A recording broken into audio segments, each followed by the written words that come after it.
시아버지 간 하나 떼어준 걸로 우리 아들 평생 붙들고 있을 생각은 아니겠지. 민준 어머니의 목소리는 낮았고 대학병원 중환자실 복도에 서 있던 서연의 귀에만 들릴 만큼 작았습니다. 서연은 링거 거치대를 붙잡은 채 민준을 봤습니다. 5년 동안 함께했던 사람이 지금 고개를 돌린 채 창문만 보고 있었고 그의 팔에는 낯선 여자가 매달려 있었습니다. 민준 손에는 하얀 표지에 금박 글씨가 박힌 웨딩 브로슈어가 들려 있었습니다. 3일 전 서연은 수술대 위에 누워 있었습니다. 마취가 들어가기 직전 민준이 마스크를 쓴 채 수술실 입구에서 손을 흔들었습니다. 5시간 뒤 서연의 간 일부가 떼어져 나가 민준 아버지 몸속으로 들어갔고 강경화 말기였던 민준 아버지는 살아났습니다. 그리고 지금 민준은 다른 여자 옆에 서 있었습니다. 민준 씨 아버님 수술 잘 되셨다면서요? 정말 다행이에요. 여자의 목소리가 밝게 울렸고 민준 어머니가 뒤돌아섰습니다. 세 사람은 복도 끝으로 사라졌고 엘리베이터 문이 닫히기 직전 여자의 웃음소리가 들렸습니다. 서연은 그 자리에 서 있었습니다. 링거 거치대를 붙잡은 손이 떨렸고 복부에서 통증이 퍼졌습니다. 서연만 알고 있었습니다. 자신이 3일 전 떼어준 간 조각으로 살아난 사람의 아들이 지금 다른 여자와 결혼 준비를 하고 있다는 것을. 시작하기 전에 구독과 좋아요 눌러주시면 제작에 큰 도움이 됩니다. 3개월 전 11월 초 대학병원 7층 소아기내과 진료실은 오후 햇살이 비스듬히 들어와 바닥에 네모난 그림자를 만들고 있었습니다. 복도 쪽에서는 환자 호명 안내음이 반복되었고 진료실 안쪽 책상 앞에는 민준 가족 4명이 나란히 앉아 있었습니다. 의사는 CT 사진을 모니터에 띄운 채 말했습니다. 간경화가 상당히 진행됐습니다. 약물 치료로는 더 이상 어렵고 이식밖에 방법이 없습니다. 민준 아버지는 모니터를 보지 않고 창밖만 봤습니다. 민준 어머니의 손이 핸드백 손잡이를 꽉 쥐었고 민준은 팔짱을 낀 채 고개를 끄덕였습니다. 서연은 민준 아버지 옆에 앉아 그의 손을 잡았습니다. 가족 간 이식이 가장 좋습니다. 혈액형 확인해 보시죠. 검사 결과는 일주일 뒤 나왔습니다. 민준은 B형, 민준 아버지는 O형으로 혈액형이 맞지 않았습니다. 민준 어머니는 같은 O형이었지만 60세 가까운 나이에 당뇨까지 있어 기증자로 부적합 판정을 받았습니다. 의사는 서연 쪽을 봤습니다. 박서연 씨는 O형이시죠? 서연은 고개를 끄덕였고 민준 어머니의 시선이 서연에게로 향했습니다. 검사는 이틀 만에 끝났습니다. 서연은 적합했습니다. 혈액형, 간 기능, 체중, 나이 모두 기증자 조건에 맞았고 의사는 최적의 기증자라는 말까지 덧붙였습니다. 민준은 서연의 어깨를 감싸며 고맙다고 말했고 민준 아버지는 미안하다고 했습니다. 민준 어머니는 아무 말도 하지 않았습니다. 다만 서연을 보며 천천히 고개를 끄덕였고 입꼬리가 살짝 올라갔습니다. 2주가 흘렀습니다. 11월 중순 어느 오후 서연의 휴대폰이 울렸습니다. 서연아, 나야 시간 있어? 민준 어머니였습니다. 목소리는 평소보다 밝았고 서연은 네, 어머니 하고 대답했습니다. 그럼 명동으로 나올 수 있어. 차 한잔하자. 민준이도 올 거야. 서연은 병원 당직을 마치고 곧바로 지하철을 탔습니다. 명동역 2번 출구 앞 카페에 민준 어머니가 먼저 와 있었고 창가 자리에 앉아 휴대폰을 보고 있었습니다. 민준은 그 옆자리에 앉아 커피를 마시고 있었습니다. 서연이 다가가자 민준이 일어나 의자를 빼주었고 민준 어머니는 휴대폰을 내려놓으며 웃었습니다. 앉아. 뭐 마실래? 아메리카노요. 민준이 카운터로 가서 주문을 했고 커피가 나올 때까지 민준 어머니는 요즘 병원 일 많지? 같은 가벼운 질문들을 던졌습니다. 커피 잔이 테이블 위에 놓이고 민준이 다시 자리에 앉자 민준 어머니는 핸드백에서 서류 봉투를 꺼냈습니다. 봉투를 테이블 위에 놓으며 말했습니다.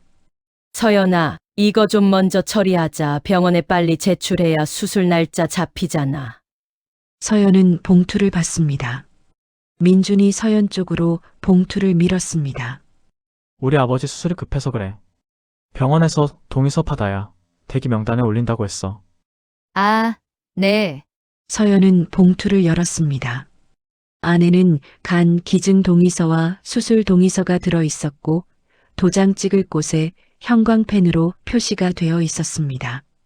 서연이 서류를 펼쳐 읽기 시작했고 민준 어머니는 커피를 한 모금 마셨습니다. 다 읽어봐, 천천히.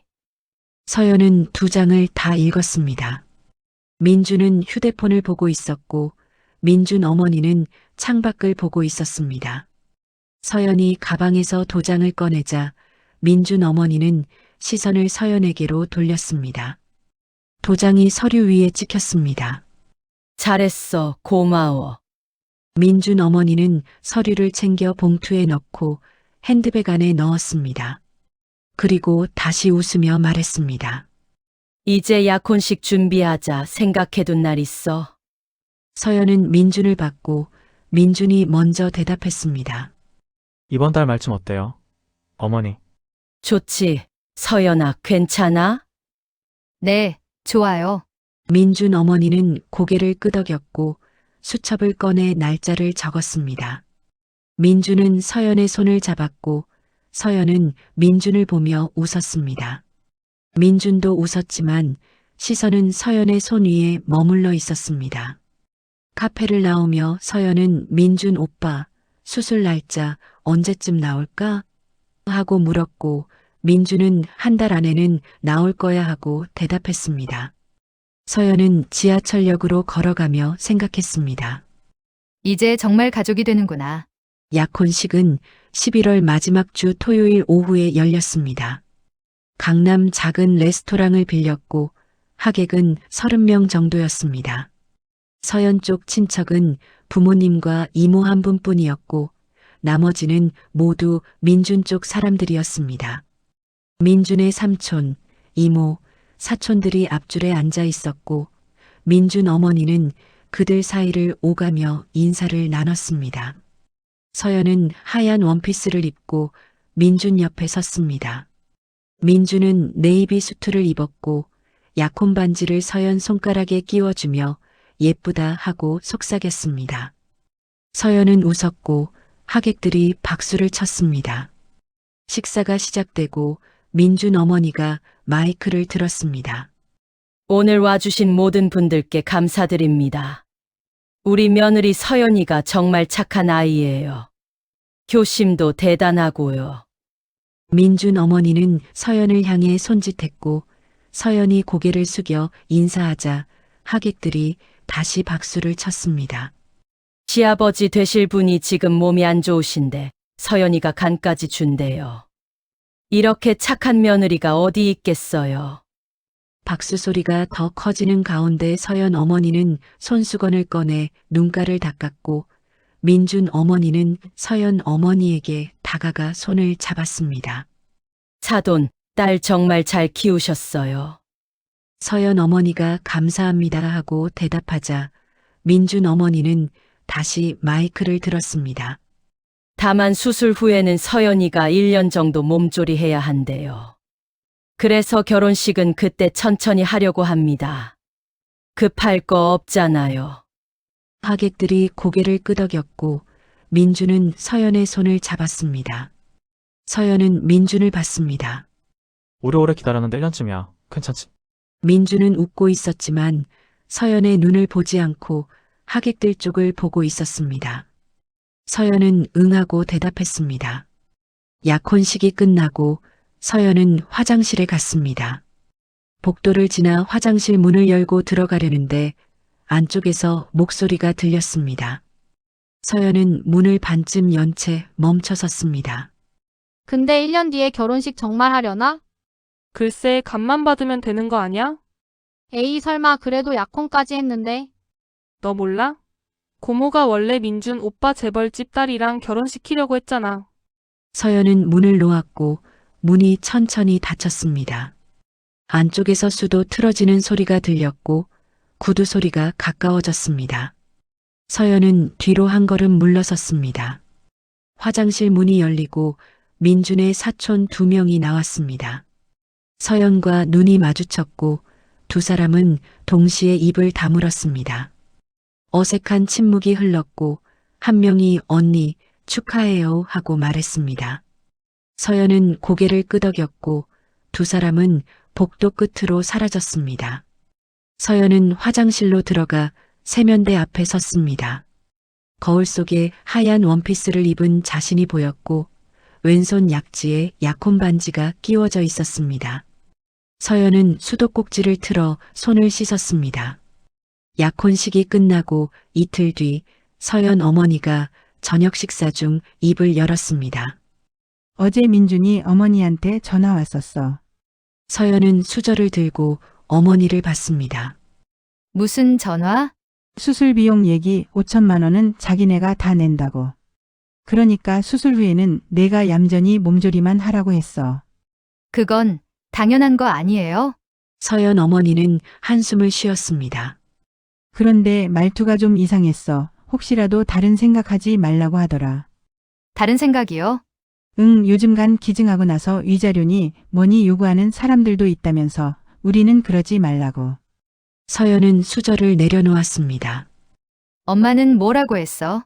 무슨 말씀이냐고 물었지. 그랬더니 아니, 그냥 하는 얘기라고 하면서 웃더라. 근데 웃는 게 아니었어. 서연 아버지가 수술 전이라 신경 쓰이는 거겠지 하고 말했지만 서연 어머니는 고개를 저었습니다. 기분이 안 좋았어. 우리 딸을 뭘로 보는 건지. 서연은 밥을 먹지 못하고 방으로 들어갔습니다. 침대에 누워 민준에게 전화를 걸었지만 연결음만 길게 울리다가 끊겼습니다. 서연은 민준에게 문자를 보냈습니다. 오빠, 통화 가능해? 답장은 30분 뒤에 왔습니다. 지금 회의 중이야. 무슨 일? 서연은 휴대폰을 내려놓았습니다. 한 달이 지났습니다. 수술 날짜는 12월 중순으로 잡혔고 서연은 일주일 전부터 입원 준비를 했습니다. 병원에서 나눠준 체크리스트를 보며 짐을 쌌고 수술 전 금식 안내문을 냉장고에 붙여놓았습니다. 수술 전날 밤 서연은 집에서 마지막 저녁을 먹었습니다. 서연 어머니가 서연이 좋아하는 음식들을 차려놓았고 서연 아버지는 수술 잘 될 거다 하고 말했습니다. 서연은 고개를 끄덕였고 밥을 천천히 먹었습니다. 식사가 끝나고 서연은 방에 들어가 짐을 다시 한번 확인했습니다. 입원 준비물, 세면도구, 갈아입을 옷, 모든 게 준비되어 있었고 서연은 가방 지퍼를 닫았습니다. 휴대폰을 들어 민준에게 전화를 걸었습니다. 연결음이 울렸고 민준이 받았습니다. 응, 서연아. 오빠, 내일.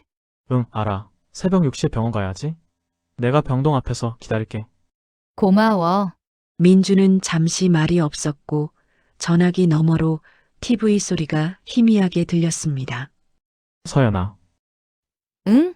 아니야, 내일 보자. 푹 자. 전화가 끊어졌습니다. 서연은 휴대폰을 침대 옆에 놓고 누웠습니다. 천장을 보며 생각했습니다. 내일이면 수술이구나. 그리고 1년 뒤엔 결혼하겠지. 수술 당일 새벽 5시 서연은 부모님 차를 타고 병원에 도착했고 7층 병동 입구에서 민준이 기다리고 있었습니다. 민준은 서연을 안아주며 고생 많겠다 하고 말했고 서연은 괜찮아 하고 대답했습니다. 병실에서 환자복으로 갈아입고 간호사가 링거를 꽂았습니다. 수술 시간은 오전 8시였고 서연은 침대에 누워 시계를 봤습니다. 7시 40분 민준이 병실 문을 열고 들어왔습니다. 떨려, 무섭기도 하고. 서연이 말했고 민주는 침대 옆에 서서 서연의 손을 잡았습니다. 괜찮아. 금방 끝나. 고마워, 서연아. 우리 곧 가족인데 당연하지. 민주는 대답하지 않았습니다. 그냥 서연의 손을 한 번 더 쥐었다가 놓았고 뒤돌아서서 병실을 나갔습니다. 문이 닫히는 소리가 들렸고 서연은 천장을 봤습니다. 민준이 서연의 눈을 한 번도 보지 않았다는 생각이 들었습니다. 간호사가 들어와 수술실로 이동하겠습니다 하고 말했고 침대가 복도로 나갔습니다. 형광등이 천장에 일렬로 지나갔고 엘리베이터 문이 열렸다가 닫혔습니다. 수술실 앞에서 마취가 의사가 기다리고 있었고 서연은 수술대 위로 옮겨졌습니다. 편하게 숨 쉬세요. 금방 잠들 겁니다. 마스크가 얼굴을 덮었고 차가운 공기가 코로 들어왔습니다. 서연의 눈꺼풀이 무거워졌고 의식이 천천히 가라앉았습니다. 마지막 순간 서연은 생각했습니다. 민준이 고마워라고 말했을 때 왜 그렇게 목소리가 차가웠는지. 수술이 끝났습니다. 서연이 눈을 뜬 건 중환자실 침대 위였고 천장에 흰 타일이 흐릿하게 보였습니다. 입안이 바짝 말랐고 복부에서 무언가 조이는 듯한 감각이 느껴졌습니다. 링거 소리가 규칙적으로 울렸고 옆 침대에서는 환자의 가족들이 속삭이는 목소리가 들렸습니다. 간호사가 다가와 서연의 이마에 손을 얹었습니다. 수술 잘 끝났어요. 아버님도 성공하셨고요. 서연은 고개를 끄덕이려 했지만 목이 뻣뻣했고 그냥 눈만 깜빡였습니다. 간호사는 링거 속도를 확인하고 차트에 뭔가 적은 뒤 나갔습니다. 창밖으로 겨울 햇살이 들어왔습니다. 서연은 오른손을 들어 복부를 만져봤습니다. 두꺼운 거즈가 붙어 있었고 손끝에 미세한 통증이 전해졌습니다. 링거줄이 팔에 매달려 있었고 손목에 찬 환자 인식 팔찌가 형광등 불빛에 반사되었습니다. 오빠 아버님도 성공했다고 했지. 서연은 눈을 감았습니다. 수술 다음 날 오후 민준이 왔습니다. 중환자실 면회 시간은 오후 2시부터였고 자동문이 열리며 보호자들이 하나씩 들어왔습니다. 서연은 침대를 45도 각도로 세우고 앉아 있었고 민준이 마스크를 쓴 채 걸어 들어오는 모습이 보였습니다. 민준은 서연 침대 옆에 섰습니다. 손에는 아무것도 들고 있지 않았고 시선은 창밖을 향해 있었습니다. 수술 잘 됐어. 아버지도 괜찮대. 서연이 민준 오빠 하고 말하려는데 민준이 시계를 봤습니다. 나 회 있어서 먼저 갈게. 서연이 손을 뻗었지만 민준은 이미 뒤돌아서 있었습니다. 자동문이 열렸다가 닫혔고 민준의 뒷모습이 복도로 사라졌습니다. 중환자실 면회 시간은 10분이었습니다. 민준이 머문 시간은 5분도 안 되었습니다. 서연은 뻗었던 손을 천천히 거두었고 링거줄을 만지작거렸습니다. 옆 침대에서는 환자의 남편이 아내 손을 잡고 울고 있었고 간호사가 조용히 티슈를 건네주었습니다. 그 뒤로 민준은 오지 않았습니다. 수술 이틀 뒤 서연은 일반 병실로 옮겼습니다. 7층 712호 4인실 창가 침대였습니다. 복도 쪽에서는 환자들이 링거 거치대를 끌고 천천히 걷는 모습이 보였고 간호사 호출벨이 가끔씩 울렸습니다. 서연은 침대에 앉아 조금씩 몸을 움직이는 연습을 했습니다. 의사는 회복이 빠른 편이라고 말했고 퇴원은 이틀 뒤 가능하다고 했습니다. 수술 3일째 되는 날 오후 서연의 병원 동료 간호사 2명이 면회를 왔습니다. 과일 바구니를 들고 온 그들은 서연 침대 옆에 앉아 괜찮아? 하고 물었고 서연은 응, 괜찮아 하고 대답했습니다. 근데 신랑 되는 분은 왜 안 와? 한 번도 못 봤는데. 서연은 이불 끝을 만지작거렸습니다. 바빠서 그래. 병원 일이 많대. 그래도 약혼자가 수술했는데 한 번은 와야 하는 거 아니야? 서연은 대답하지 않았고 동료들은 더 이상 묻지 않았습니다. 면회 시간이 끝나고 그들은 푹 쉬어하고 말하며 나갔습니다. 서연은 혼자 남았습니다. 창밖으로 해가 지고 있었고 병실 안은 점점 어두워졌습니다. 천장에 형광등이 하나씩 켜졌고 복도에서는 저녁 배식 카트가 지나가는 소리가 들렸습니다. 서연은 휴대폰을 들어 민준에게 전화를 걸었습니다. 연결음이 울렸고 세 번째 신호음에 민준이 받았습니다. 응, 오빠, 나 이틀 뒤 퇴원한대. 그래, 잘 됐네. 민준의 목소리는 피곤해 보였고 뒤쪽에서 누군가 웃는 소리가 들렸습니다. 오빠, 지금 어디야? 친구들이랑 저녁 먹는 중. 나중에 얘기하자. 전화가 끊어졌습니다. 서연은 휴대폰을 내려놓고 창밖을 봤습니다. 겨울 하늘이 회색으로 깔려 있었고 병원 건물 사이로 까마귀 한 마리가 날아갔습니다. 퇴원 당일 아침 8시 서연은 침대에 앉아 퇴원 서류에 서명을 하고 있었고 간호사가 10시에 나가시면 됩니다 하고 말했습니다.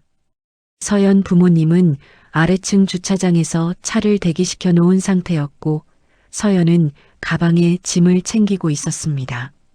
병실 문이 열렸습니다. 민준 어머니가 들어왔습니다. 혼자였고 손에는 명품 핸드백을 들고 있었습니다. 화장은 진했고 하이힐 소리가 병실 바닥을 두드렸습니다. 서연은 침대에 앉은 채 민준 어머니를 봤습니다. 어머니, 민준 어머니는 대답하지 않고 핸드백에서 봉투를 꺼냈습니다. 봉투를 서연 침대 위에 던졌고 봉투가 이불 위에 떨어졌습니다. 안에서 수표가 삐져나왔습니다. 간 기증 수고비야. 이 정도면 충분하지. 서연은 봉투를 받습니다. 수표에 적힌 금액은 5천만 원이었습니다. 어머니, 무슨 말씀이세요? 민준 어머니는 팔짱을 꼈습니다. 민준이는 다른 사람이랑 결혼해. 너는 이제 필요 없어. 서연의 손이 이불을 움켜쥐었습니다. 간 하나 떼어줬다고 우리 아들 평생 붙들고 있을 생각은 아니겠지. 서연은 천천히 고개를 들어 민준 어머니를 봤습니다. 저랑 5년을 만났는데 5년을 만났든 10년을 만났든 상관없어. 민준 어머니의 목소리는 차갑고 담담했습니다. 내가 자발적으로 동의서에 도장 찍었잖아. 법적으로 문제될 거 없어. 서연은 침대에서 내려왔습니다. 복부에서 통증이 올라왔지만 참았고 민준 어머니 앞에 섰습니다. 민준 오빠는 이 사실을 알아요? 당연하지. 누가 계획했는데. 민준 어머니는 핸드백을 어깨에 걸쳤습니다. 수표 받고 깨끗이 정리해. 괜한 욕심 부리지 말고. 서연은 침대 위에 놓인 수표를 양손으로 잡았습니다. 손이 떨렸고 수표가 흔들렸습니다. 민준 어머니는 그 모습을 보며 입꼬리를 올렸습니다. 서연은 천천히 힘을 주었습니다. 종이가 찢어지는 소리가 병실에 울렸습니다. 한 번, 두 번, 세 번. 수표 조각들이 바닥에 떨어졌고 민준 어머니의 입이 열렸다가 닫혔습니다. 법적으로 대응하겠습니다. 서연의 목소리는 낮았고 떨리지 않았습니다. 민준 어머니는 한 발 다가섰습니다. 내가 뭘 어쩔 건데. 모르겠습니다. 하지만 가만히 있지는 않을 겁니다.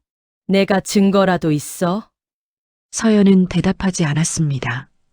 민준 어머니는 서연을 위아래로 훑어봤고 코웃음을 쳤습니다.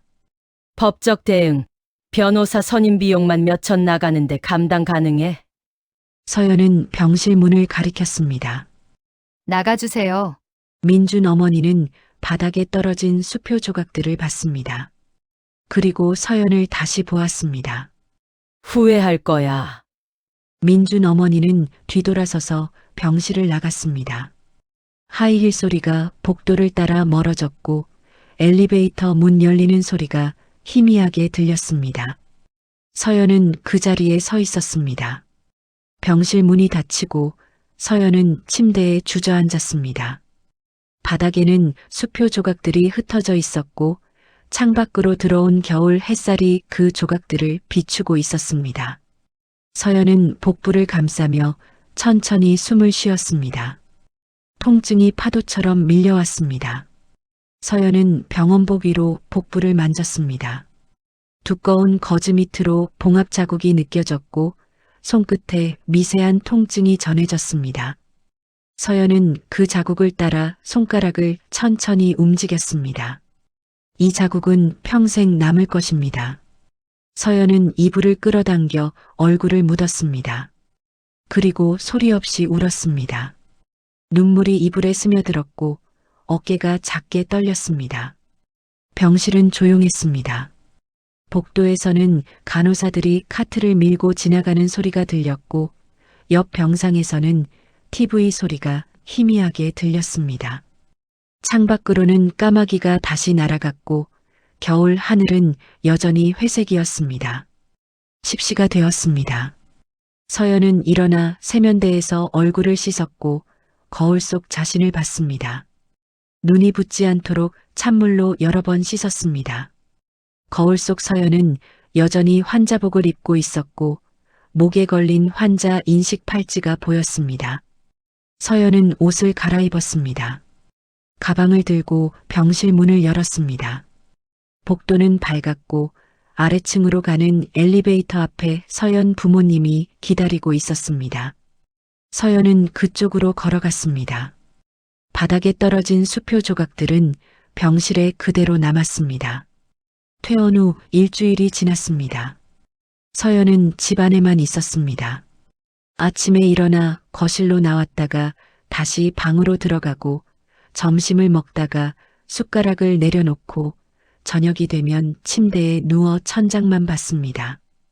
복부 통증은 조금씩 나아지고 있었지만 서연은 거즈를 갈아붙이는 것 외에는 수술 자국을 만지지 않았습니다. 서연 어머니가 방문을 두드렸습니다. 서연아, 밥 먹어라. 서연은 대답하지 않았고 문은 열리지 않았습니다. 어느 날 저녁 서연 아버지가 서연 방으로 들어왔습니다. 서연은 침대에 누워 있었고 창문 너머로 겨울 해가 지고 있었습니다. 서연 아버지는 침대 옆 의자에 앉아 한참 아무 말도 하지 않았습니다. 한결이 삼촌한테 연락해봐라. 서연은 고개를 돌려 아버지를 봤습니다. 그 친구 변호사야, 의료 전문 변호사. 아빠, 법으로는 안 돼. 내가 자발적으로 한 거라. 서연 아버지는 딸의 손을 잡았습니다. 그래도 상담이라도 받아봐. 한결이는 내 아빠 평생 은인이야. 도와줄 거야. 서연은 천장을 봤습니다. 생각해 볼게요.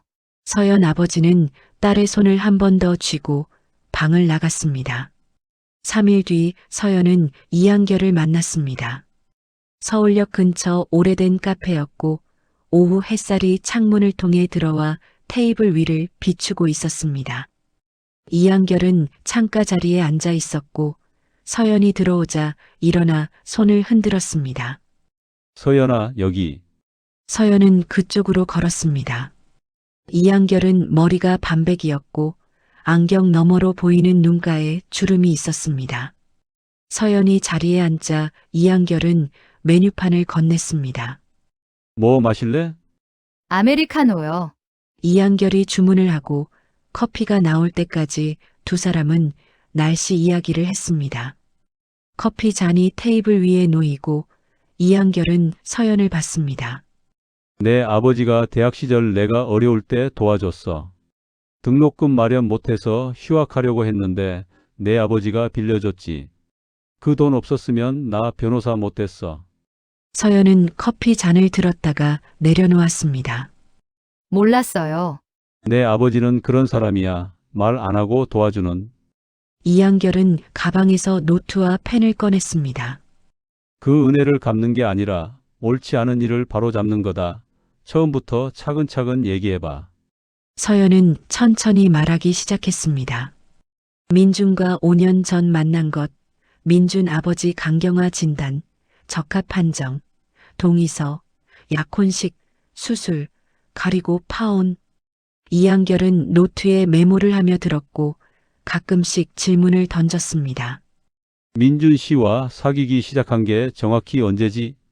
5년 전 11월이요. 민준 씨 아버지 강경화 진단은? 5년 전 10월이라고 들었어요. 이한결의 펜이 멈췄습니다. 한 달 차이네. 서연은 이한결을 봤습니다. 동의서 쓴 날은? 올해 11월 중순이요. 명동 카페에서. 누가 불렀어? 민준 오빠 어머니요. 민준 오빠도 같이 있었어요. 이한결은 노트에 뭔가 적었습니다. 약혼식은? 그로부터 2주 뒤요. 수술은? 12월 중순.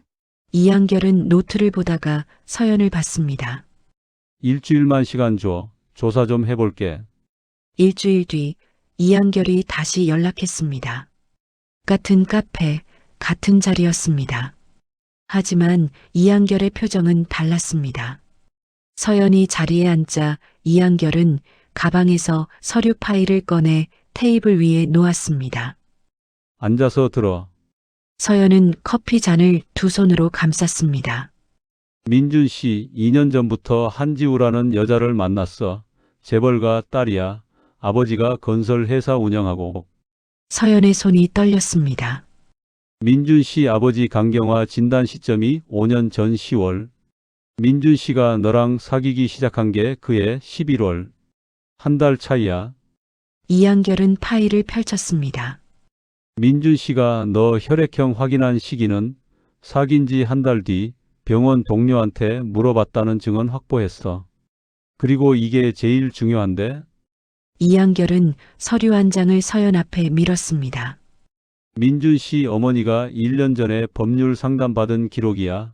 내용이 뭔지 아니? 가족이 아닌 사람에게 간 기증받을 경우 법적 문제 여부. 서연은 서류를 봤습니다. 날짜는 1년 전 12월이었고 상담 내용이 빼곡히 적혀 있었습니다. 서연의 손이 서류 위에서 떨렸고 커피 잔이 받침 위에서 흔들렸습니다. 5년이 전부? 응, 전부 계획이었어. 서연은 입술을 깨물었습니다. 계획된 거야. 서연아, 처음부터 끝까지. 이한결은 잠시 말을 멈추고 서연을 봤습니다. 하지만 증명이 어려워. 법적으로는 내가 자발적으로 기증한 거니까. 민사로는 힘들어. 사기죄 입증도 어렵고. 그쪽에서 연애 감정은 진짜였다고 하면 끝이야. 이한결은 커피를 한 모금 마셨습니다. 하지만 방법이 아예 없는 건 아니야. 생각 좀 해보자. 서연은 고개를 끄덕였습니다. 그날 밤 서연은 잠을 이루지 못했습니다. 침대에 누워 천장을 보다가 일어나 창밖을 보다가 다시 누웠습니다. 새벽 3시가 되었을 때 서연은 결심했습니다. 직접 물어봐야겠다. 다음 날 오전 서연은 강남으로 향했습니다. 민준 어머니 빌딩 주소는 이한결이 준 서류에 적혀 있었습니다. 서연은 지하철을 타고 강남역에서 내렸고 도보로 10분 거리에 있는 빌딩 앞에 섰습니다. 12층짜리 건물이었고 1층은 카페와 편의점이 들어서 있었습니다. 서연은 로비로 들어가 엘리베이터를 탔습니다. 민준 어머니 사무실은 10층이었습니다. 엘리베이터 문이 열렸습니다. 복도는 조용했고 양쪽으로 사무실 문들이 나란히 있었습니다. 서연은 1003호를 찾았고 문 앞에 섰습니다. 강민준 부동산 관리라는 팻말이 붙어 있었습니다. 서연은 문을 두드렸습니다. 들어와. 민준 어머니의 목소리였습니다. 서연은 문을 열고 들어갔습니다. 사무실은 넓었고 창가 쪽 책상에 민준 어머니가 앉아 있었습니다. 서연을 보자 민준 어머니는 펜을 내려놓았습니다. 어머, 서연아, 어쩐 일이니? 서연은 문을 닫고 책상 앞으로 걸어갔습니다. 물어볼 게 있어서요. 민준 어머니는 팔짱을 꼈습니다. 뭔데? 왜 하필 저였어요? 민준 어머니는 펜을 들어 서류에 뭔가 적었습니다. 왜긴 왜야, 내가 적합했잖아. 혈액형도 맞고 건강하고. 민준 어머니는 펜을 내려놓고 서연을 봤습니다. 그리고 내가 알아서 했잖아. 내가 강요했니? 서연은 책상 위에 손을 짚었습니다. 5년이 전부 거짓말이었어요? 민준 어머니는 의자를 뒤로 젖히고 다리를 꼬았습니다. 거짓말은 아니지. 민준이가 너 싫어했던 것도 아니고. 하지만 내가 착각한 거지. 우린 처음부터 결혼할 생각 없었어. 너도 알잖아. 우리 집안이랑 내 집안이랑 안 맞아. 서연의 손이 떨렸습니다. 법적으로 민준 어머니는 서랍을 열어 서류 몇 장을 꺼냈습니다. 여기 봐. 동의서에 내 도장 찍혀 있잖아. 서류를 탁 치며 말했습니다. 녹취록도 있어. 당연히 해야죠. 내가 한 말이야. 강요한 적 없어. 그래서 법적으로 문제 없어. 서연은 입을 열었지만 아무 말도 나오지 않았습니다. 변호사라도 쓸 거면 써봐. 이길 자신 있으면. 민준 어머니는 서류를 다시 서랍에 넣고 서연을 보며 말했습니다. 이제 그만 집착하고 살아. 내 인생이나 챙겨. 서연은 책상에서 손을 떼고 뒤로 물러섰고 다리에 힘이 풀리며 시야가 흔들렸습니다. 민준 어머니는 다시 펜을 들어 서류에 뭔가 적기 시작했습니다. 서연은 뒤돌아서서 사무실을 나왔습니다. 엘리베이터를 타고 1층으로 내려오자 로비는 사람들로 붐볐고 밖에서는 자동차 경적 소리가 들렸습니다. 서연은 로비 벤치에 앉아 숨을 고르려 했지만 가슴이 답답했고 숨이 제대로 쉬어지지 않았습니다. 로비 한쪽 카페에서 누군가 나왔습니다. 긴 생머리에 캐시미어 코트를 입은 여자였고 손에는 명품 가방을 들고 있었습니다. 여자는 로비를 가로질러 걸어오다가 서연을 봤습니다. 걸음이 멈췄고 서연과 눈이 마주쳤습니다. 여자는 서연 쪽으로 다가왔습니다. 혹시 박서연 씨? 서연은 대답하지 않았습니다. 여자는 서연 앞에 섰습니다. 아, 박서연 씨 맞으시네요. 민준 오빠한테 얘기 많이 들었어요. 여자는 웃었습니다. 입꼬리가 올라갔고 목소리는 밝았습니다. 저 한지우예요. 민준 오빠 약혼녀. 서연은 여자를 봤습니다. 잠깐 기증해 주신 거 정말 감사드려요. 저희 시아버님 덕분에 건강하게 회복하셨대요. 한지우는 가방을 열어 뭔가 꺼내려다가 멈췄습니다. 아, 청첩장 드리려고 했는데 아직 안 나왔네요. 3개월 후 더 크라운에서 해요. 꼭 오세요. 한지우는 서연의 어깨를 가볍게 두드렸습니다. 그럼 저 먼저 올라갈게요. 민준 오빠 어머니 뵈러 왔거든요. 또 봬요. 한지우는 엘리베이터 쪽으로 걸어갔습니다. 하이힐 소리가 로비에 울렸고 엘리베이터 문이 열렸다가 닫혔습니다. 서연은 벤치에 앉은 채 손을 보았습니다. 손이 떨렸고 로비 조명이 흔들리는 것처럼 보였습니다. 같은 시각 민준의 집, 강남 아파트 30평 거실에는 저녁해가 들어오고 있었습니다. 민준 아버지는 서재에서 책을 읽고 있었고 거실에서는 TV 소리가 희미하게 들렸습니다. 민준 아버지는 화장실에 가려고 서재 문을 열었습니다. 거실 쪽에서 목소리가 들렸습니다. 잘했어. 민준 어머니의 목소리였습니다. 민준 아버지는 문을 반쯤 연 채 멈춰 섰습니다. 서연이 오늘 사무실에 왔더라. 완전히 포기한 것 같아. 민준의 목소리가 들렸습니다. 그래도 좀 미안하긴 해. 미안. 당신 아버지 살렸잖아. 그걸로 충분해. 민준 아버지는 서재로 다시 들어가 문을 닫았습니다. 책상 앞에 앉아 서랍을 열었습니다. 병원 기록지를 꺼냈습니다. 수술 기록, 간 이식 동의서, 기증자 이름, 박서연. 민준 아버지는 서류를 보다가 천천히 의자에 주저앉았습니다. 가슴 한가운데가 조이기 시작했습니다. 숨을 들이쉬려 해도 공기가 들어오지 않았고 손이 떨리며 서류가 바닥에 떨어졌습니다. 식은 땀이 이마를 타고 흘러내렸고 시야가 흐려졌습니다. 민준 아버지는 책상을 붙잡고 일어서려 했지만 다리에 힘이 풀렸습니다. 민준 아버지는 바닥에 쓰러졌습니다. 서재 밖에서 TV 소리가 들렸고 민준과 민준 어머니가 웃는 소리가 희미하게 들렸습니다. 거실 시계가 7시 30분을 가리킬 때 민준 어머니가 서재 문을 두드렸습니다. 여보, 저녁 먹어요. 대답이 없었습니다. 여보, 민준 어머니는 문을 열었습니다. 민준 아버지가 바닥에 쓰러져 있었고 손에는 서류가 쥐어져 있었습니다. 여보, 민준 어머니는 민준을 불렀고 민준이 달려왔습니다. 119에 전화했고 10분 뒤 응급대원들이 도착했습니다. 민준 아버지는 응급실로 이송되었습니다. 다음 날 오전 병원. 민준 아버지는 병실 침대에 누워 있었고 링거가 팔에 꽂혀 있었습니다. 의사는 경미한 발작이라고 진단했고 스트레스 관리가 필요하다고 말했습니다. 민준 어머니와 민준은 병실에 있었습니다. 민준 아버지는 천장을 보다가 두 사람을 봤습니다. 내가 이런 식으로 살려고 수술받은 게 아니다. 그 애 인생을 망치면서까지 살고 싶지 않았어. 민준 어머니는 의자에 앉은 채 휴대폰을 보고 있었습니다. 당신이 살았으면 됐지. 무슨 상관이에요. 민준 아버지는 침대에서 일어나 앉았습니다. 상관없다고.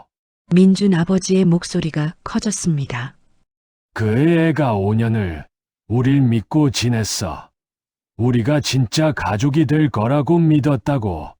그런데 우린 뭘 했어? 민준 어머니는 휴대폰을 내려놓고 민준 아버지를 봤습니다. 그래서 5천 줬잖아요. 끝난 일이에요. 민준 아버지는 민준을 봤습니다. 민준아, 너도 이게 맞다고 생각하니? 민준은 창밖을 보고 있었습니다. 아버지가 살아야 하니까요. 민준 아버지는 이불을 걷어차고 침대에서 내려왔습니다. 링거줄이 팔에서 빠지려 했고 민준 어머니가 여보, 뭐 하는 거예요? 하고 말했습니다. 민준 아버지는 병실을 나갔습니다. 집으로 돌아온 민준 아버지는 서재로 들어가 문을 잠갔습니다. 민준 어머니가 문을 두드렸습니다. 여보, 식사 시간이에요. 대답이 없었습니다. 민준이 문을 두드렸습니다. 아버지, 안에서는 아무 소리도 들리지 않았습니다. 일주일이 지났습니다. 민준 어머니가 문을 두드리면 대답이 없었고 식사 시간이 되어도 문은 잠겨 있었습니다. 민준이 아버지하고 불러도 안에서는 책장 넘기는 소리만 들렸습니다. 서재 문은 여전히 닫혀 있었습니다. 그날 저녁 서연은 집 앞 우체통을 열었습니다. 청첩장 한 장이 들어 있었습니다. 표지에 강민준 하트 한지우라는 금박 글씨가 새겨져 있었습니다. 서연은 청첩장을 들고 집으로 들어갔습니다. 방문을 닫고 침대에 앉아 청첩장을 펼쳤습니다. 2026년 3월 15일 토요일 오후 2시 더 크라운 서울 그랜드 볼룸 신랑 강민준 앤드 신부 한지우 서연의 손가락이 강민준이라는 이름 위를 천천히 따라갔습니다. 그리고 청첩장을 접어 서랍에 넣었습니다. 서연은 휴대폰을 들어 이한결에게 전화를 걸었습니다. 삼촌, 응, 서연아. 방법이 있다고 하셨죠? 이한결은 잠시 침묵했습니다. 있어. 하지만 내가 직접 움직여야 해. 서연은 창밖을 봤습니다. 겨울 하늘이 어두워지고 있었고 아파트 불빛들이 하나씩 켜지고 있었습니다. 하겠습니다. 다음 날 아침 서연은 병원으로 향했습니다. 지하철을 타고 병원역에서 내렸고 익숙한 길을 걸어 대학병원 본관으로 들어갔습니다. 중환자실이 있는 7층이 아닌 지하 1층으로 내려갔습니다. 의무기록실이 있는 곳이었습니다. 의무기록실 문은 잠겨 있었고 카드키가 필요했습니다. 서연은 주머니에서 자신의 직원 카드를 꺼냈습니다. 비. 문이 열렸습니다. 의무기록실 안은 조용했고 천장에 형광등만 희미하게 켜져 있었습니다. 서가에는 환자 기록 파일들이 빼곡히 꽂혀 있었고 구석에 복사기가 놓여 있었습니다. 서연은 서가 앞으로 걸어가 컴퓨터를 켰습니다. 민준의 이름을 검색하자 화면에 민준이 집도한 수술 기록들이 나열되었고 서연은 2년 전 기록을 찾았습니다. 파일을 꺼내 복사기 앞에 섰습니다. 복사기 소리가 의무기록실에 울렸고 한 장씩 복사본이 나왔습니다. 서연은 복사본을 봉투에 넣고 원본을 다시 제자리에 꽂았습니다. 의무기록실을 나와 엘리베이터를 탔습니다. 2층 행정실로 올라가 문을 열고 들어가자 직원이 고개를 들었습니다. 서연 씨, 오랜만이에요. 서연은 가방에서 봉투를 꺼내 책상 위에 놓았습니다. 사직서요. 직원은 봉투를 보다가 서연을 봤습니다. 갑자기요? 무슨 일 있어요? 개인 사정이요. 서연은 더 이상 말하지 않았고 직원은 봉투를 받았습니다. 서연은 행정실을 나와 7층으로 올라갔습니다. 중환자실 동료들이 있는 간호사실 문을 열었습니다. 서연아. 동료 간호사 2명이 반갑게 맞아주었고 서연은 웃으며 인사했습니다. 복직해. 아니, 사직하러 왔어. 동료들의 얼굴이 굳었습니다. 왜? 무슨 일 있어? 개인 사정이야. 다들 건강하게 지내. 서연은 짧게 인사하고 병원을 나왔습니다. 일주일 뒤 서연은 서울 외곽 작은 카페에 앉아 있었습니다. 창밖으로 겨울비가 내리고 있었고 카페 안에는 서연 외에 손님이 없었습니다. 오후 3시 카페 문이 열렸고 40대 중반으로 보이는 여자가 들어왔습니다. 여자는 서연을 보고 다가왔습니다. 박서연 씨? 네, 김수진 간호사님이시죠? 여자는 서연 맞은편에 앉았고 젖은 우산을 의자 옆에 세웠습니다. 그런데 저한테 왜 연락하신 거예요? 서연은 커피를 한 모금 마시고 천천히 입을 열었습니다. 혹시 2년 전 대학병원 중환자실 근무하셨을 때 강민준 의사 기억하세요? 김수진의 표정이 굳었습니다. 네, 2년 전 11월쯤 심장 수술 있었죠. 환자가. 그만해요. 김수진이 서연의 말을 끊었습니다.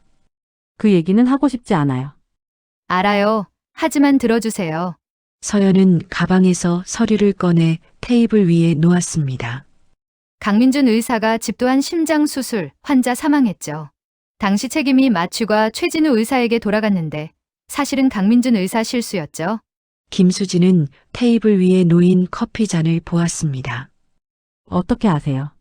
수술실에 있었으니까요. 제가 그날 보조 간호사 중 한 명이었어요. 김수진은 서연을 봤습니다. 그럼 왜 이제 와서? 진실을 밝히려고요. 김수진은 한참 침묵하다가 고개를 저었습니다. 안 돼요. 저 이제 다른 병원에서 일하고 있어요. 괜히 옛날 일 들춰서 문제 만들고 싶지 않아요. 간호사님은 잘못이 없어요. 그냥 본 걸 말하는 거예요. 그래도 제 이름이 나가잖아요. 제 이름으로 강민준 의사 고발하는 거나 마찬가지예요. 김수진은 가방을 들어 일어났습니다. 죄송하지만 도와드릴 수 없어요. 서연은 김수진을 불렀습니다. 간호사님, 최진우 의사는 병원에서 쫓겨났어요. 아무 잘못 없는데. 김수진의 발이 멈췄습니다. 그 사람 지금 마포 작은 의원에서 일해요. 혼자서. 대학병원 마취과 과장이었던 사람이. 김수진은 뒤돌아보지 않았습니다. 그리고 그날 죽은 환자 가족은 아직도 최진우 의사를 원망하고 있어요. 진짜 책임자가 따로 있는데. 김수진은 천천히 뒤돌아섰습니다. 진술 썼으면 최진우 의사 명예 회복돼요. 보장은 못해요. 하지만 진실은 밝혀져요. 김수진은 한참 서 있다가 다시 자리에 앉았습니다. 펜 주세요. 2주가 지났습니다. 서연은 마포구 작은 의원 앞에 서 있었습니다. 최진우 내과라는 간판이 보였고 서연은 문을 열고 들어갔습니다. 대기실은 비어 있었고 접수 창구에 간호사가 앉아 있었습니다. 진료 보러 오셨어요. 아니요. 원장님 뵙고 싶은데요. 예약하셨어요. 아니요. 하지만 꼭 뵈어야 해서요. 간호사는 안쪽으로 들어갔고 잠시 후 40대 초반 남자가 나왔습니다. 최진우였습니다. 누구세요? 박서연이라고 합니다. 2년 전 대학병원 중환자실 간호사였어요. 최진우의 얼굴이 굳었습니다.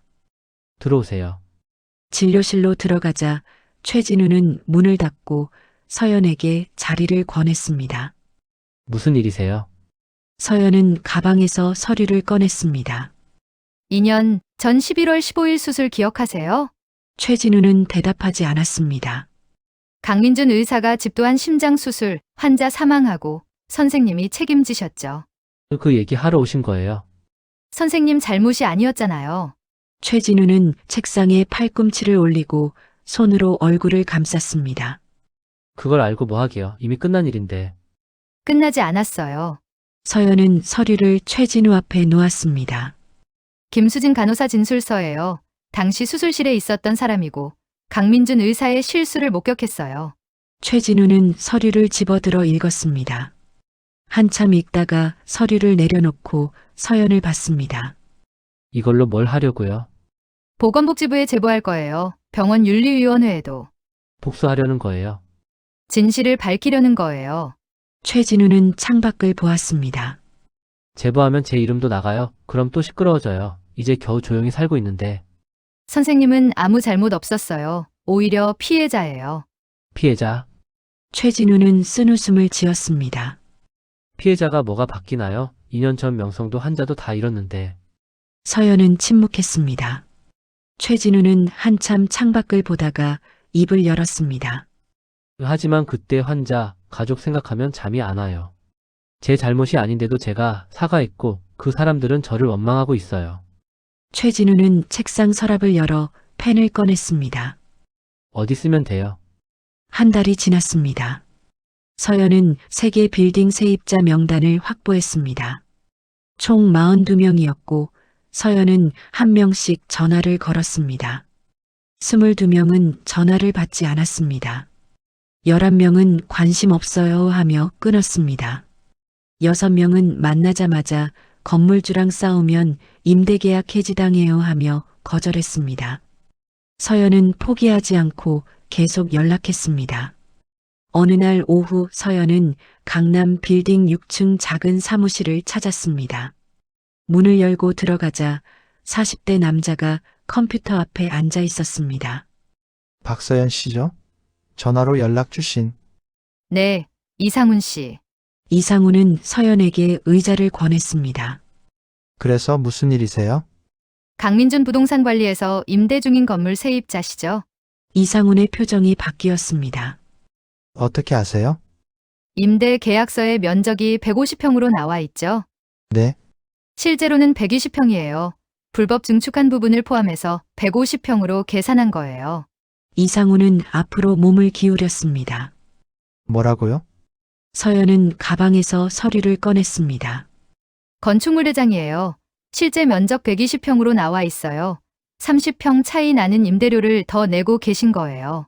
이상우는 서류를 펼쳐봤습니다. 이게 진짜예요? 네. 그리고 이상훈 씨만 그런 게 아니에요. 신고하고 싶었어요. 근데 보복이 무서워서. 신고해 주세요. 서연은 펜을 꺼내며 말을 이었습니다. 제가 다른 세입자들 증언도 모았어요. 지금 6명이요. 함께 하면 돼요. 이상우는 펜을 받았습니다. 저도 하겠습니다. 2개월이 지났습니다. 서연은 책상 서랍을 열어 청첩장을 꺼냈습니다. 3주 전 우편으로 받은 것이었습니다. 강민준 하트 한지우 2026년 3월 15일 토요일 오후 2시 더 크라운 서울 그랜드 볼룸 서연은 달력을 봤습니다. 오늘은 2월 15일 결혼식까지 한 달이 남았습니다. 서연은 청첩장을 보다가 천천히 웃었습니다. 한 달 충분해. 청첩장을 서랍에 넣고 서연은 책상 위에 쌓인 서류들을 봤습니다. 김수진 진술서, 최진우 증언서, 세입자 진술서 7장, 건축물 대장 4본, 임대 계약서 4본. 서연은 서류들을 하나씩 파일에 정리했습니다. 며칠 뒤 서연은 병원 근처 카페에 들렀습니다. 커피를 주문하고 기다리는데 뒤에서 목소리가 들렸습니다. 서연아, 서연은 뒤를 돌아봤습니다. 민준이 서 있었습니다. 민준은 서연을 보고 어색하게 웃었습니다. 오랜만이네.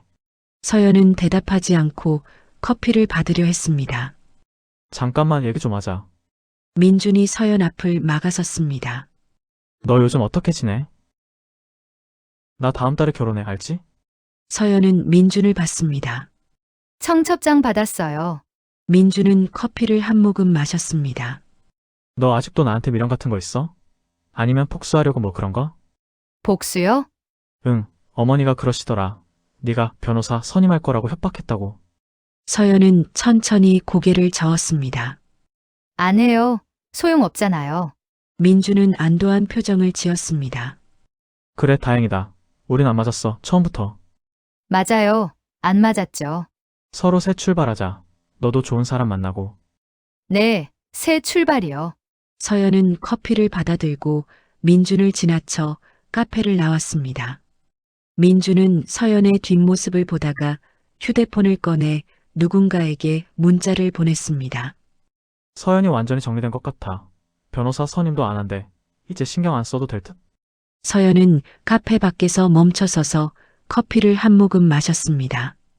그리고 조용히 걸어갔습니다. 일주일 뒤 서연은 이한결 사무실을 찾았습니다. 서울시청 근처 오래된 건물 3층이었고 복도는 좁았습니다. 이한결 법률사무소라는 팻말이 붙은 문을 열고 들어가자 이한결이 책상 앞에 앉아 서류를 보고 있었습니다. 서연아, 왔구나. 앉아. 서연은 이한결 맞은편에 앉아 가방을 열었습니다. 가방에서 파일 3개를 꺼내 책상 위에 펼쳐놓았습니다. 이게 뭐야? 강민준 의료사고 은폐 관련 증거요. 서연은 첫 번째 파일을 이한결에게 건넸습니다. 김수진 간호사 진술서, 최진우 의사 증언서, 수술 기록 사본이요. 이한결은 서류를 하나씩 넘겨보며 읽었습니다. 그리고 이건? 강민준 어머니 빌딩 불법 증축 관련 증거요. 서연은 두 번째 파일을 밀었습니다. 세입자 7명 진술서, 건축물 대장, 임대 계약서 사본이요. 면적 속여서 임대료 부풀린 거 다 나와 있어요. 이한결은 파일을 펼쳐 한 장씩 확인했습니다. 이 정도면 충분해. 넌 내 아버지보다 집요하구나. 서연은 세 번째 파일을 꺼냈습니다. 이건 세금 포탈 의심 증거요. 임대 소득 신고 안 한 정황이 있어요. 이한결은 서연을 봤습니다. 2개월 동안 이걸 다 모았어? 네. 이한결은 파일들을 쌓아놓고 잠시 생각하다가 입을 열었습니다. 서연아, 이거 제출하기 전에 알아둘 게 있어. 네. 의료사고 건은 문제 없어. 증인 진술이 명확하니까. 하지만 빌딩 건은 좀 복잡해. 왜요? 세입자들이 진술 번복하면 끝이야. 건물주한테 압력 받을 수 있어. 서연은 입술을 깨물었습니다. 하지만 일단 제보하면 국토부에서 조사는 들어가. 그럼 불법 증축은 걸려. 충분해요. 이한결은 책상에 팔꿈치를 올리고 서연을 똑바로 봤습니다. 그리고 서연아, 이거 제출하면 되돌릴 수 없어. 강민준 씨 의사면허 정지될 수도 있고 어머니 빌딩도 잃을 수 있어. 그리고 너도 그쪽에서 고소할 수도 있어. 명예훼손이라고. 서연은 창밖을 봤습니다. 겨울 해가 지고 있었고 빌딩 그림자가 길게 늘어나 있었습니다. 각오했어요. 정말? 네. 이한결은 한참 서연을 보다가 고개를 끄덕였습니다. 내 아버지는 평생 의리 지키며 살았어. 넌 복수할 자격이 있어. 아니, 바로잡을 의무가 있어. 감사합니다. 서연은 일어나 가방을 들며 말했습니다.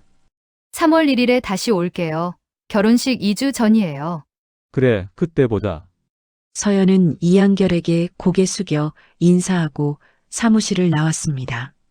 복도를 걸어 엘리베이터를 타고 1층으로 내려왔습니다. 빌딩 밖으로 나오자 차가운 겨울바람이 얼굴을 스쳤습니다. 서연은 하늘을 올려다봤습니다. 구름 사이로 별이 하나 보였습니다. 서연은 걸었습니다. 집으로 가는 길, 편의점 앞을 지나고 횡단보도를 건너고 아파트 단지로 들어갔습니다. 집에 도착해 문을 열고 들어가자 서연 어머니가 거실에서 TV를 보고 있었습니다. 왔니? 네. 서연은 방으로 들어가 가방을 내려놓았습니다. 침대에 누워 천장을 봤습니다. 복부 수술 자국이 욱신거렸습니다. 서연은 손을 올려 그 자국을 만졌습니다. 한 달. 민주는 결혼식을 올리고 한지우와 신혼여행을 가겠죠. 민준 어머니는 하객들 앞에서 웃으며 사돈과 인사하겠죠. 서연은 눈을 감았습니다. 하지만 그 전에 모든 게 무너질 것입니다. 3월 1일 월요일, 서연은 이한결 사무실에 앉아 있었습니다. 책상 위에는 3개의 봉투가 놓여 있었고 각각 다른 주소가 적혀 있었습니다. 첫 번째 봉투, 대학병원 윤리위원회. 두 번째 봉투, 보건복지부 의료분쟁조정과. 세 번째 봉투, 국토교통부 건축물관리과. 이한결이 봉투들을 확인하고 서연을 봤습니다. 마지막으로 물을게. 정말 보낼 거지? 네. 후회 안 해? 서연은 창밖을 봤습니다. 3월의 햇살이 빌딩 유리창에 반사되고 있었습니다. 후회요? 전 그냥 진실을 보내는 거예요. 이한결은 고개를 끄덕이고 봉투들을 가방에 넣었습니다. 그럼 간다. 우체국에서 등기로 보낼게. 서연은 자리에서 일어났습니다. 삼촌, 감사합니다. 천천히 가. 그리고 서연아, 네. 넌 잘못한 거 없어. 기억해. 서연은 고개를 끄덕이고 사무실을 나왔습니다. 3월 3일 화요일, 서연은 집 책상 앞에 앉아 컴퓨터를 켰습니다. 워드 파일을 열고 제목을 입력했습니다. 강민준이 5년간 전 약혼자를 이용해 아버지 간 이식받은 전말. 서연은 천천히 내용을 입력하기 시작했습니다. 민준과 5년 연애한 사실, 민준 아버지 강경화 진단 시점, 연애 시작 시점이 한 달 차이인 점, 민준 어머니의 법률 상담 기록, 약혼식 과정, 수술, 파혼, 증거 사진들을 첨부했습니다. 민준과의 5년치 커플 사진, 약혼식 사진, 동의서 사본, 민준 어머니의 법률 상담 기록. 마지막으로 파혼 당일 병실에서 민준 어머니가 한 말을 적었습니다. 간 하나 떼어줬다고 우리 아들 평생 붙들고 있을 생각은 아니겠지. 서연은 파일을 저장하고 프린터로 출력했습니다. 출력된 자료를 봉투에 넣고 주소를 적었습니다. 서울 강남구 우리동 한지우 귀하. 서연은 봉투를 들고 우체국으로 향했습니다. 3월 5일 목요일 오전, 대학병원 윤리위원회 회의실은 긴장감이 감돌고 있었습니다. 타원형 테이블에 위원 7명이 앉아 있었고 맨 끝에 민준이 서 있었습니다. 위원장이 서류를 펼치며 입을 열었습니다. 강민준 의사, 2년 전 11월 15일 심장 수술에 대해 설명해 주시겠습니까? 민준은 넥타이를 고쳐 매며 대답했습니다. 환자는 심장판막 협착증으로. 질문은 그게 아닙니다. 당시 환자가 사망한 원인이 무엇입니까? 마취 과다로 인한. 마취과 최진우 의사는 다르게 증언했습니다. 위원장은 서류 한 장을 민준 앞으로 밀었습니다. 혈관 봉합 과정에서 선생님이 실수로 혈관을 손상시켰고 그로 인한 과다출혈이 사망 원인이라고 했습니다. 민준은 서류를 보며 고개를 저었습니다. 그건 최진호 의사의 일방적인 주장입니다. 저는 정확히 수술을 집도했고. 그럼 김수진 간호사 진술은요? 위원장은 또 다른 서류를 꺼냈습니다. 당시 수술실에 있었던 간호사입니다. 강민준 의사가 혈관을 잘못 건드렸고 출혈이 시작됐다고 증언했습니다. 민준의 손이 떨렸습니다. 그리고 이건 수술 직후 녹취록입니다. 위원장은 녹취록을 펼쳤습니다. 강민준 의사가 간호사들에게 보고서에는 마취 과다로 적어 최진우 책임으로 돌려라고 지시한 내용입니다. 민준의 얼굴이 하얗게 질렸습니다. 그건 위원장은 안경을 벗고 민준을 봤습니다. 강민준 의사, 진실을 말씀해 주시기 바랍니다. 민준은 입을 열었다가 닫았고 손이 떨리며 이마에 땀이 맺혔습니다. 조사 기간 동안 대기발령 처리하겠습니다. 나가보세요. 민준은 회의실을 나왔습니다. 3월 5일 목요일 오후 국토교통부 조사관이 서연이 제출한 서류를 검토하고 있었습니다. 건축물 대장과 임대 계약서가 일치하지 않네요. 불법 중축 의심됩니다. 세입자 진술서가 7건이나 있습니다. 현장 조사 들어가겠습니다. 일주일 후 민준 어머니의 빌딩.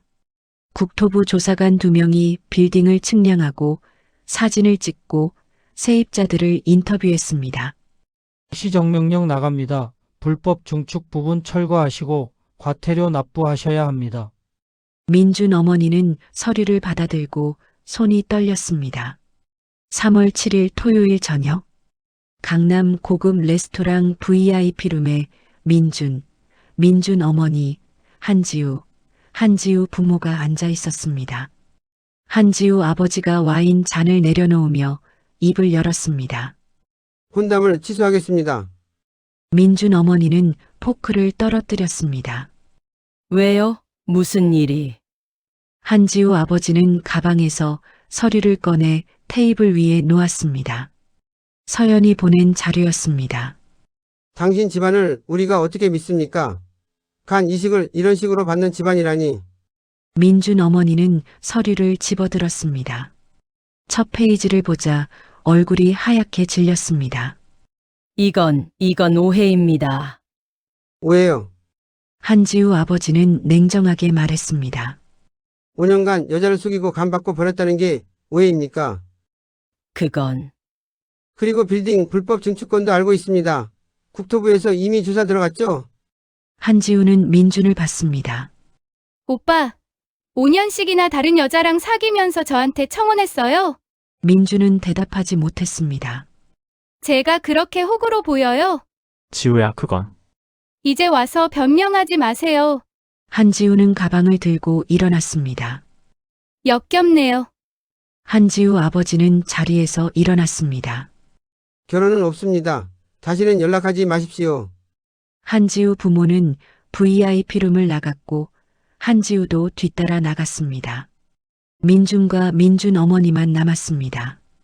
민준 어머니는 서류를 보며 손이 떨렸고 민준은 천장을 보며 눈을 감았습니다.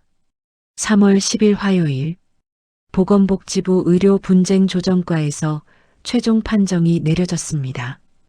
강민준 의사, 의료사고 은폐 및 동료 의사에게 책임 전가, 의사면허 6개월 정지. 민준은 집 소파에 앉아 통지서를 보고 있었습니다. 손이 떨렸고 통지서가 바닥에 떨어졌습니다. 휴대폰이 울렸습니다. 병원 인사가였습니다. 강민준 의사님, 유감스럽지만 계약 해지 통보드립니다. 민준은 대답하지 않고 전화를 끊었습니다. 거실 창밖으로 서울 야경이 보였습니다. 민준은 창밖을 보다가 소파에 들어 누웠습니다. 3월 12일 목요일 오후 서연의 휴대폰이 울렸습니다. 모르는 번호였지만 서연은 누군지 알았습니다. 전화를 받았습니다. 서연 씨, 민준 어머니의 목소리였습니다. 이거 취하하지 않으면 명예훼손으로 고소할 거예요. 서연은 대답하지 않았습니다. 허위사실 유포죄도 적용될 수 있어요. 변호사 선임했어요. 그러세요. 서연의 목소리는 담담했습니다. 어머니, 제가 제보한 건 전부 사실이에요. 증거도 다 있고요. 법정에서 뵙죠. 전화 너머로 민준 어머니가 숨쉬는 소리가 들렸습니다. 한참 침묵이 흐르고 민준 어머니의 목소리가 다시 들렸습니다. 서연아.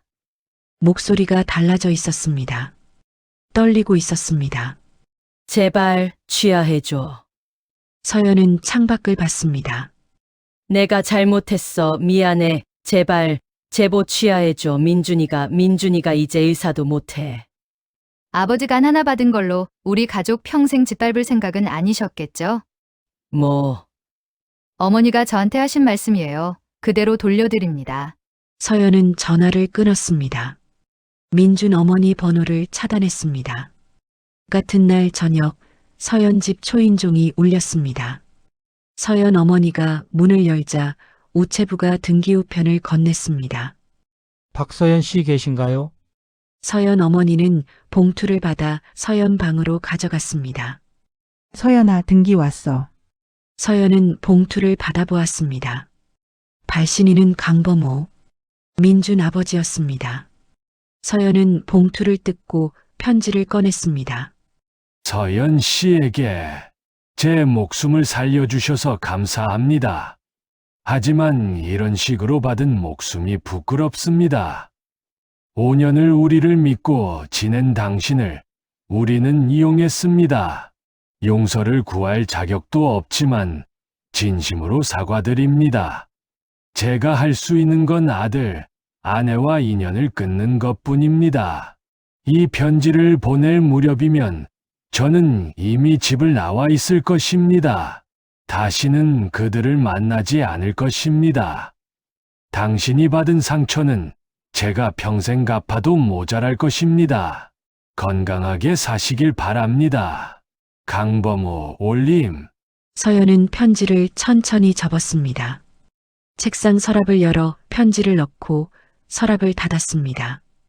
답장하지 않았습니다. 봄이 지나고 여름이 지나고 가을이 왔습니다. 6개월이 지났습니다.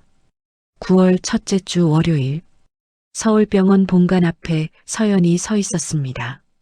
하얀 간호사복을 입었고 손에는 가방을 들고 있었습니다. 가을 햇살이 병원 건물을 비추고 있었고 바람이 살랑 불었습니다. 첫 출근 긴장되지? 서연 아버지가 물었고 서연은 깊게 숨을 들이쉬었습니다. 많이요. 6개월 만이라. 잘할 수 있어. 넌 원래 잘했잖아. 잘 다녀와라. 네, 아빠. 서연은 병원 안으로 걸어 들어갔습니다. 같은 시각 강원도 소도시 작은 상가 건물 1층에 강민준 내과라는 간판이 붙어 있었습니다. 진료실 안에는 민준이 앉아 있었고 앞에는 70대 할머니 환자가 앉아 있었습니다. 어디가 불편하세요? 민준의 목소리는 작았고 예전의 자신감은 없었습니다. 허리가 아파서요. 민준은 차트에 뭔가 적고 처방전을 출력했습니다. 약 드시고 일주일 뒤에 다시 오세요. 할머니는 일어나 나갔고 대기실은 비어 있었습니다. 환자는 하루 5, 6명이었습니다. 서울대학병원에서는 하루 20명 이상 봤었습니다. 저녁이 되면 민주는 의원 문을 닫고 원룸으로 돌아갔습니다. TV를 켜지만 집중이 안 되고 창밖만 봤습니다. 민주는 책상 서랍을 열어 휴대폰을 꺼냈습니다. 서연에게 보낼 문자를 입력했습니다.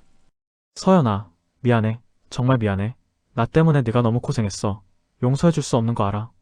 그래도 한 번만 만나서 사과하고 싶어. 민준의 손가락이 전송 버튼 위에서 떨렸습니다. 그리고 전송 버튼을 눌렀습니다. 강남 작은 사무실. 민준 어머니는 책상 앞에 앉아 임대계약서를 정리하고 있었습니다. 예전처럼 넓은 사무실이 아닌 10평 남짓한 작은 공간이었습니다. 3개였던 빌딩은 1개만 남았습니다. 임대료 입금 확인하고 세입자 민원 전화 받고 건물 관리인과 통화했습니다. 예전에는 직원이 다 했던 일이었습니다. 퇴근 시간이 되면 민준 어머니는 가방을 들고 지하철역으로 걸어갔습니다. 예전에는 운전기사가 대기하고 있었습니다.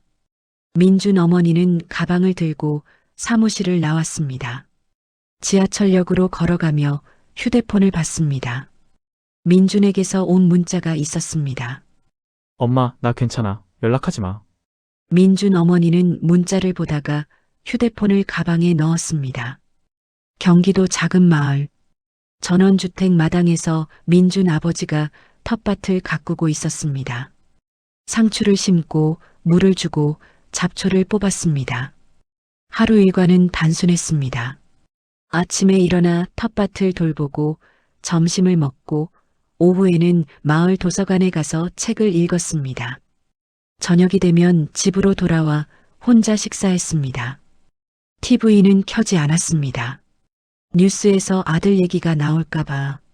민준 아버지는 텃밭 한쪽에 앉아 하늘을 올려다봤습니다.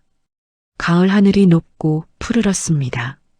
민준 아버지는 복부를 만졌고 그곳에는 간 이식 수술 자국이 있었습니다. 그리고 천천히 일어나 집 안으로 들어갔습니다. 서울병원 중환자실. 서연은 환자 차트를 확인하고 간호사들에게 업무를 지시하고 복도를 걸었습니다. 수간호사 배지가 가슴에 달려 있었습니다. 서연 수간호사님, 젊은 간호사가 뛰어왔습니다. 505호 환자 보호자가 감사하다고 하세요. 알았어. 내가 가볼게. 서연은 505호로 걸어갔습니다. 병실 문을 열고 들어가자 중년 남자가 일어나 인사했습니다. 간호사님 정말 감사합니다. 아내가 많이 좋아졌어요? 다행이에요. 계속 잘 회복하실 거예요. 서연은 환자 차트를 확인하고 링거 상태를 점검하고 병실을 나왔습니다. 복도 창가에 서서 서연은 창밖을 봤습니다. 가을 햇살이 서울 시내를 비추고 있었고 한강이 멀리 보였습니다. 서연은 복부를 가볍게 만졌습니다. 수술 자국이 있는 곳이었습니다. 간호사복 위로는 보이지 않았지만 서연은 그 자국을 느낄 수 있었습니다.